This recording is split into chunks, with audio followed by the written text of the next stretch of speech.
Assalamualaikum warahmatullahi wabarakatuh. Hai minasang, selamat datang di channel YouTube baru kami, Chemistry Club, yang mana channel ini nanti bakal isi sama materi pelajaran kimia mulai dari kelas 10 sampai kelas 12. Jangan lupa like dan subscribe dulu ya sebelum nonton. Oke minasang, kenalin nama aku Indah Latifa, biasa dipanggil Indah. Aku adalah salah satu mahasiswi dari Universitas Negeri Padang, berasal dari jurusan Kimia, Prodi Pendidikan Kimia 2018, dan aku juga salah satu mentor dari Belajar Terus ID. Kali ini aku akan menjelaskan materi tentang Atomic Theory and Periodic Table. Selamat mendengarkan.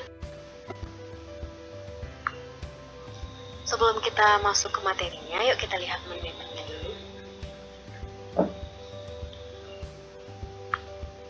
Teman-teman bisa lihat di sana, ternyata atom itu terdiri dari inti atom dan elektron. Nah, inti atom itu terdiri dari proton dan neutron. Dan akan dibuktikan oleh kedua eksperimen ini, begitu juga dengan elektron.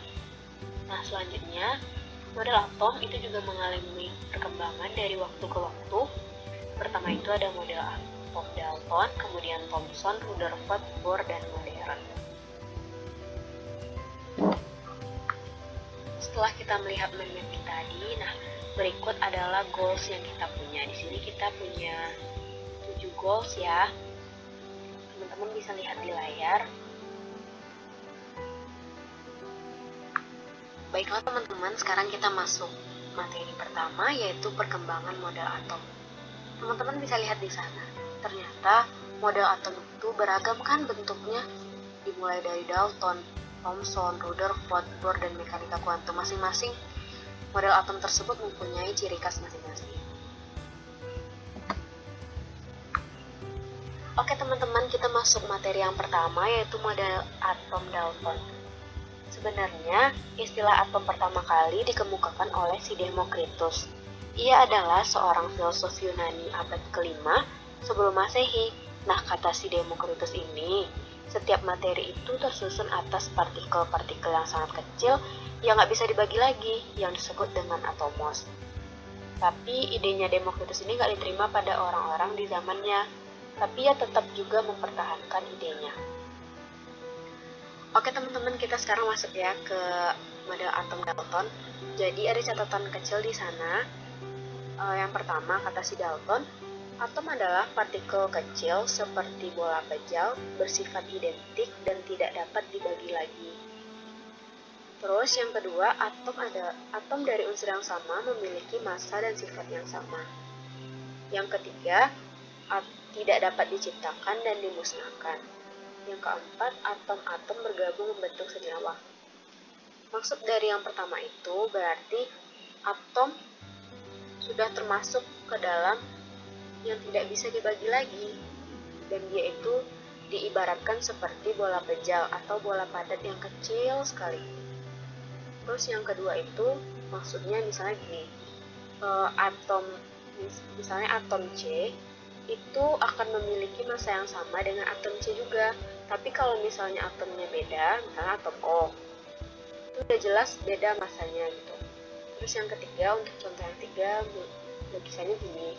Misalnya kita merebus air. Nah, karena terlalu lama merebus air, otomatis air yang ada di dalam tempat rebusan tadi hilang kan? Sebenarnya airnya itu nggak menghilang, cuman dia berubah menjadi gas atau uap air. Yang keempat, atom-atom bergabung membentuk senyawa. Misalnya gini, atom hidrogen bergabung sama atom klorin, maka dia akan membentuk molekul HCl. Terus ada lagi atom-atom H bergabung membentuk molekul hidrogen atau H2. Terus ada lagi atom-atom klorin Cl bergabung membentuk klorin atau Cl2. Jadi kelebihan teori dari Dalton adalah ia dapat menerangkan hukum kekekalan massa, yang mana massa sebelum reaksi itu akan sama dengan massa setelah reaksi. Misalnya, satu molekul hidrogen direaksikan dengan satu unsur Cl akan menghasilkan satu molekul HCl. Masing-masing satu kan, satu H dan satu Cl. Tapi ada juga kelemahannya. Ternyata, seiring dengan berjalannya waktu, isi teori Dalton tidak semuanya benar. Kan kata Dalton tadi, atom itu partikel kecil yang nggak bisa dibagi lagi kan? Ternyata itu tuh nggak sepenuhnya benar. Ternyata atom itu masih bisa dibagi lagi menjadi partikel yang lebih kecil yang kita kenal dengan partikel subatomik.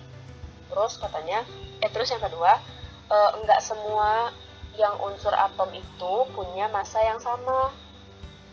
Tapi setelah diteliti itu masanya ada yang berbeda. Dan yang terakhir, atom unsur itu bisa jadi atom unsur lain. Dan ini bakal dijelaskan dalam reaksi inti. Oke, kita masuk ke model atom yang kedua, yaitu model atom Thomson. Ada catatan kecil di sana. Atom adalah bola padat bermuatan positif yang di permukaannya tersebar elektron yang bermuatan negatif. Wah, kayak seperti roti kismis ya. Nah iya teman-teman, jadi si Thomson ini menyempurnakan teori atom Dalton. Dan ternyata dalam atom itu terdapat partikel lain yang lebih kecil, dan dia itu bermuatan negatif yang disebut dengan elektron.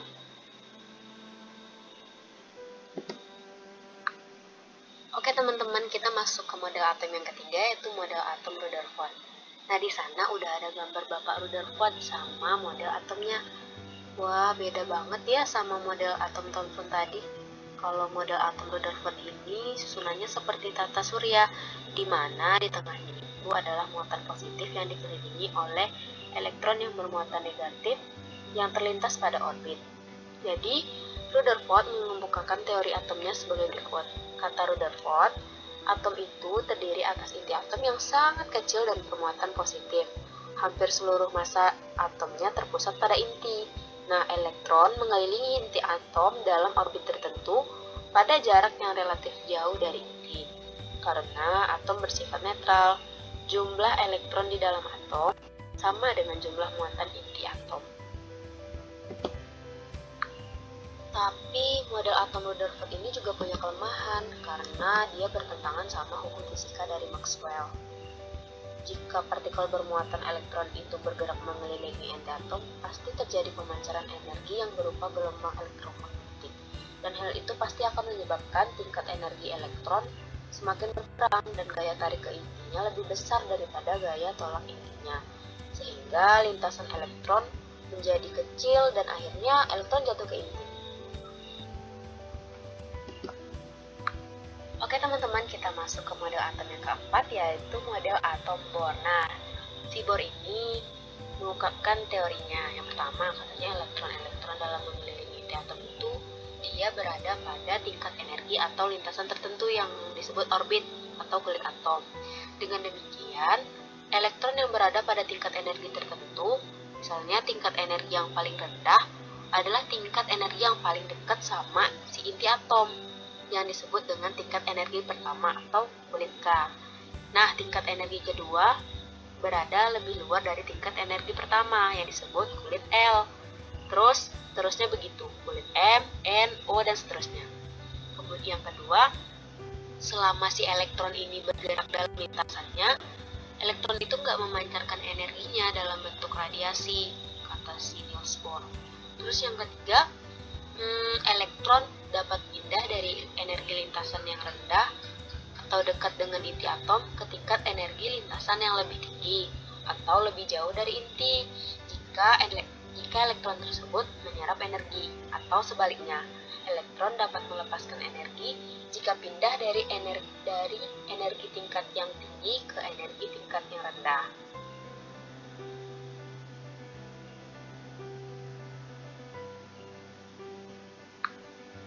Oke teman-teman, kita masuk ke model atom yang kelima, yaitu model atom mekanika kuantum. Nah, pada teori mekanika kuantum, ini merupakan penyempurnaan dari teori atom Bohr. Dan teori ini didasari oleh hipotesis de Broglie, terus prinsip ketidakpastian Heisenberg sama mekanika gelombang. Kita bahas yang pertama, yaitu hipotesis de Broglie. Louis de Broglie mengemukakan bahwa Elektron yang bergerak mempunyai sifat-sifat gelombang, dan dia juga berpendapat bahwa jika sesuatu itu merupakan gelombang sebagaimana sinar yang dipertimbangkan sebagai aliran suatu partikel, maka ia mengusulkan bahwa suatu partikel seperti elektron dapat dipikirkan sebagai gelombang. Kalau sinar kan berjalannya kecepatan tetap, tapi kalau elektron itu memiliki kecepatan yang bervariasi. Yang kedua yaitu prinsip ketidakpastian Hensberg. Nah, pada prinsipnya, Hensberg menyatakan bahwa momentum dan posisi dari suatu partikel yang kecil tidak dapat diketahui secara bersamaan dengan derajat kepastian. Nah, prinsip ketidakpastian Hensberg ini menerangkan suatu dasar kelemahan dari teori atom Bohr tadi, yang mana teori atom Bohr itu beranggapan bahwa elektron memiliki orbit yang tepat. Terakhir yaitu mekanika gelombang yang dijelaskan oleh Erwin Schrödinger. Dengan teori si Erwin ini, katanya kedudukan elektron pada saat tertentu itu tidak dapat ditentukan secara pasti, tetapi hanya dapat ditentukan kebolehjadiannya. Nah, kebolehjadiannya daerah dalam ruang yang dapat ditempati oleh sejumlah elektron itu disebut dengan orbital. Nah, masing-masing orbital punya energi tertentu, sedangkan energi dari suatu elektron dalam atom itu ditentukan berdasarkan teori mekanika gelombang, yang mana energi suatu elektron itu ditentukan oleh bilangan kuantum. Yang mana bilangan kuantum itu ada 4. Yang pertama bilangan kuantum utama, terus bilangan kuantum azimut, bilangan kuantum orbital, dan bilangan kuantum spin. Jadi sebagai perbandingan antara model atom yang pertama sampai yang terakhir, kita bandingkan melalui slide ini. Nah, teman-teman di sana bisa lihat ternyata masing-masing model atom itu punya ciri khas masing-masing, baik itu si Dalton, Thomson, Rutherford, maupun si Bohr. Kalau si Dalton itu dia bilang atom seperti bola pejal yang bentuknya padat dan nggak bisa dibagi. Kalau Thomson, atom itu berbentuk bulat yang mana dengan muatan positif yang tersebar merata dalam atom dinetralkan oleh elektron-elektron yang berada di antara muatan positif, seperti roti kismis ya. Terus yang si Rutherford ini model atomnya seperti susunan tata surya, yang mana atom sebagian besar terdiri dari ruang hampa dengan satu inti yang bermuatan positif dan satu atau beberapa elektron yang berada di sekitar inti. Kemudian model atom Bohr yaitu elektron tidak dapat berputar dalam lintasan tertentu tanpa memancarkan cahaya. Terakhir yaitu model atom mekanika kuantum, yang mana kulit-kulit elektron bukan kedudukan yang pasti dari suatu elektron, tetapi hanyalah suatu kebolehjadiannya saja. Maksudnya seperti ini. Kedudukan elektron secara pasti di dalam sebuah kulit itu nggak bisa kita tentukan secara pasti, cuman keberadaannya itu pasti ada di sana gitu.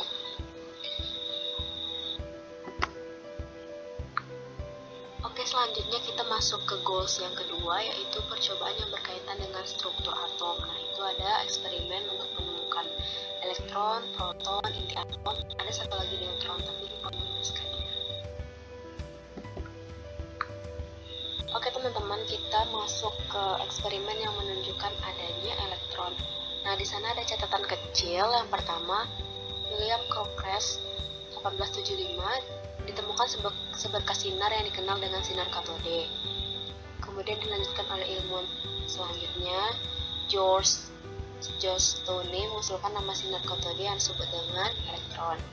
Terus Anthony Henry menentukan sinar yang dipancarkan dari unsur-unsur radioaktif yang sifatnya mirip elektron. Terus Joseph John Thomson melanjutkan eksperimen dari William Crookes yaitu pengaruh medan listrik dan medan magnet dalam tabung sinar katode.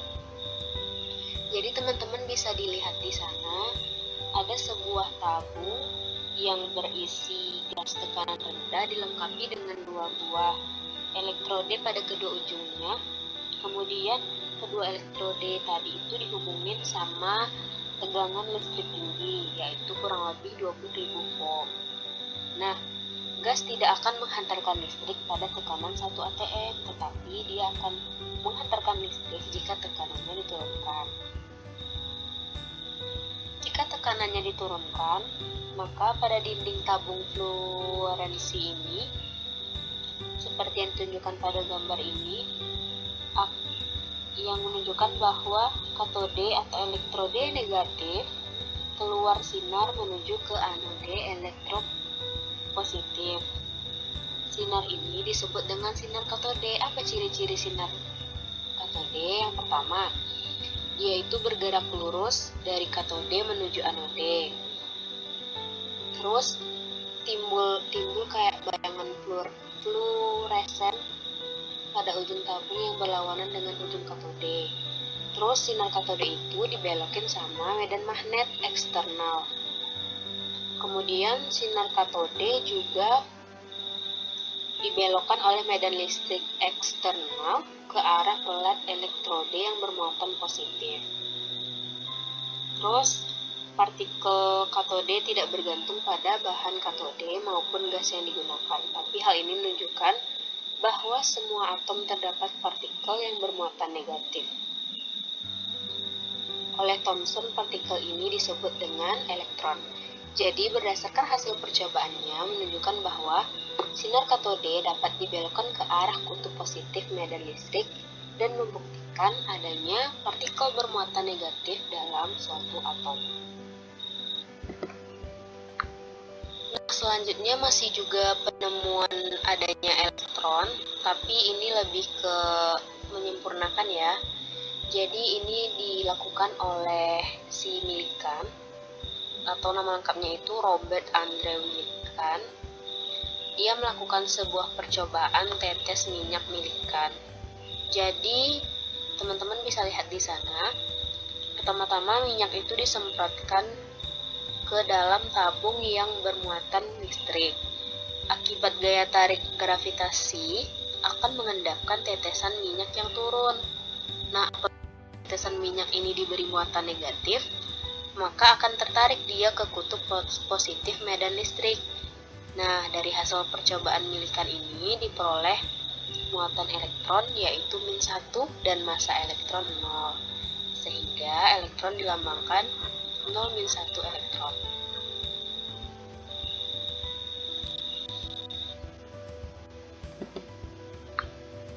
Oke teman-teman, kita masuk ke materi selanjutnya, yaitu eksperimen yang menunjukkan adanya proton. Teman-teman bisa lihat di sana ada sebuah lempeng katode, terus lempeng anode juga. Di sana diberi tegangan tinggi. Jadi, jika pada percobaan sinar katode digunakan katode yang berlubang dan dinding belakangnya dilapisi sama ZNS, maka pada dinding belakang tersebut akan terjadi perbendaran. Nah, kejadian ini akan mengindikasikan bahwa partikel dari anode menumbuk lapisan Zn yang berada di belakang lempeng katode. Ketika kedua elektrode ini dihubungkan sama tegangan listrik tinggi, yang ini, elektron bergerak dari katode menuju anode. Dalam gerakannya, elektron akan bertumbukan dengan atom-atom gas di dalam tabung. Nah, elektron yang terdapat pada atom gas terpental keluar sehingga dihasilkan partikel bermuatan positif. Partikel tersebut tertarik ke katode dan sebagian ada yang keluar melalui lubang katode. Sinar yang berupa partikel positif disebut dengan sinar terusan atau kanal. Ada bermacam-macam sinar positif pada jenis gas yang bisa digunakan. Apabila gas hidrogen itu gas yang paling ringan, maka dia punya masanya 1,837 dikali massa 1 elektron. Karena atom hidrogen merupakan atom yang paling ringan, jadi dianggap bahwa itu adalah suatu partikel dasar yang mengandung muatan positif, yang dikenal dengan proton. Muatan proton sama dengan muatan isi elektron, tetapi tandanya berlawanan. Jadi berdasarkan hasil eksperimennya, Gas hidrogen menghasilkan sinar muatan positif yang paling kecil baik massa maupun muatannya, yang dikenal dengan proton. Massa proton sama dengan 1 SMA atau satuan massa atom, dan muatan si proton itu plus 1.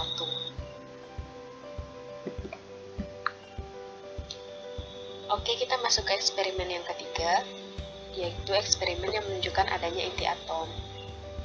Tadi juga sudah ditemukan adanya eksperimen tentang penemuan proton kemudian elektron. Nah, sekarang penemuan adanya inti atom.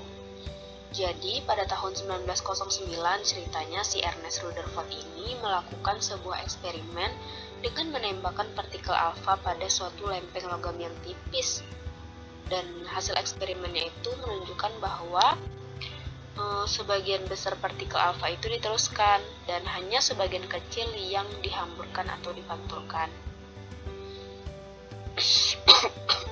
Adanya partikel alfa ini merupakan inti helium yang bermuatan positif yang dihamburkan, menunjukkan bahwa seluruh muatan positif dan hampir seluruh massa atom itu terkonsentrasi pada pusat atom yang kita sebut sama inti atom. Sebagian besar partikel alfa diteruskan dan hanya sebagian kecil yang dihamburkan.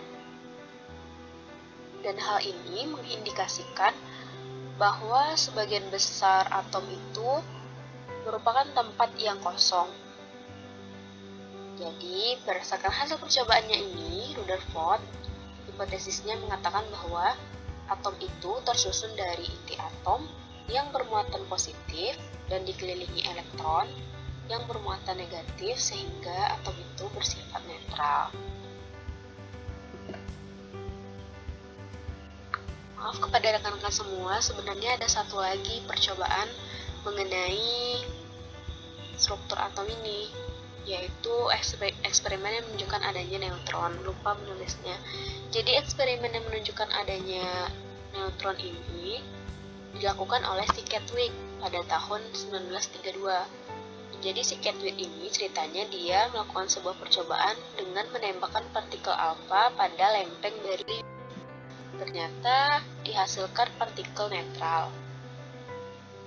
Massa partikel itu ternyata sedikit lebih besar daripada massa proton, yaitu 1,839 kali massa elektron, yaitu 1,00893 SMA atau 1,678 kali 10 pangkat min 24 gram, yang mana ini disebut dengan neutron. Diperkirakan bahwa inti atom itu tersusun dari proton dan neutron. Neutron tergolong partikel dasar karena semua atom kecuali isotop hidrogen mengandung neutron, kan tetapi jumlah neutron itu tidak merupakan sifat yang khas dari suatu unsur. Oke, kita masuk ke goals yang ketiga, yaitu menentukan struktur atom berdasarkan tabel periodik unsur. Oke teman-teman, di sana teman-teman bisa lihat tabel partikel penyusun atom. Jadi, atom itu terdiri dari inti atom dan kulit atom. Nah, inti atom itu berisi proton sama neutron, sedangkan kulit atom itu terdiri dari elektron-elektron. Massa proton lebih besar daripada massa elektron, dan hampir sebagian besar massa elektron itu terpusat pada inti. Teman-teman bisa dilihat di sana masing-masing lambang, muatan, dan penuhnya. Proton itu dilambangkan P kecil, neutron N kecil, elektron E kecil dengan muatan masing-masing plus 1, 0, min 1. Oke, kita masuk ke goals yang keempat dan 5 sekaligus ya. Kita bahas yang keempat dulu, yaitu nomor massa dan nomor atom. Jadi, X itu adalah lambang atau tanda atom, A itu nomor massa, Z itu nomor atom. Sudah jelas kan? Kemudian kita masuk ke yang kelima, isotop, isobar, dan isoton. Jadi kita singkat aja, top, bar, ton. Nah, untuk si top, itu unsur yang punya Z sama tapi A beda. Untuk si bar, unsur yang punya Z beda tapi A sama. Kalau ton, unsur yang kedua-duanya beda tapi jumlah neutronnya sama. Kita cuma perlu ingat satu hal aja, misalnya top. unsur yang punya zat sama tapi A beda. Pasti ke bawahnya bakal ngikut. Si bar Z beda, A sama. Si ton kedua-duanya beda tapi jumlah neutronnya sama. Nah, untuk catatan pentingnya, jadi atom itu terdiri dari inti atom dan kulit atom. Nah, inti atom itu berisi proton dan neutron, sedangkan kulit atom terdiri dari elektron-elektron. Arigatou gozaimasu mina, mohon maaf kalau ada yang salah. Assalamualaikum warahmatullahi wabarakatuh.